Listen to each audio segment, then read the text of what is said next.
Is it only મી ઓર ઇફતારી પછી આખી personality બદલાઈ જાય છે? આઈ મીન રોઝામાં તે ફટ કામ પટાવીશ મેં ને ઇફતારી પછી જે મેં ખુશ થાઉં છું, મને એક ચમચી ઉચકવાનું મન નહીં થતું, એ તો મેં ઉચકતી બી નહીં.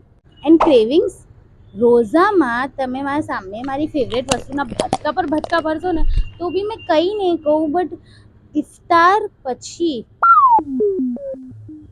પછી દુનિયાની હર ક્રેવિંગ મારા તરફ એવી રીતના દોડીને આવે છે ને જાણે કે મેં પ્રેગ્નન્ટ હોય. નથી યાર, ને પાછી મેં એટલી પાકી છું ને કે જેટલી કેલરીઝ મેં રોઝો કરીને બચાવું છું એટલી મેં ઇફતાર પછી વાપરી જ કાઢું છું. એન્ડ લાસ્ટ યર તક તો મેં બજેટનું સોચીને કોઈ દિવસ દિલને મનાવી લેતી હતી, બટ આ વર્ષે તો મજા જ મજા છે. કેમ કે બેકારસી વાતેનું રમઝાન ગિવ અવે છે, 7 બ્રાન્ડ છે, 30% ઓફ છે for full month of Ramzan. And participation be એટલું ઇઝી છે.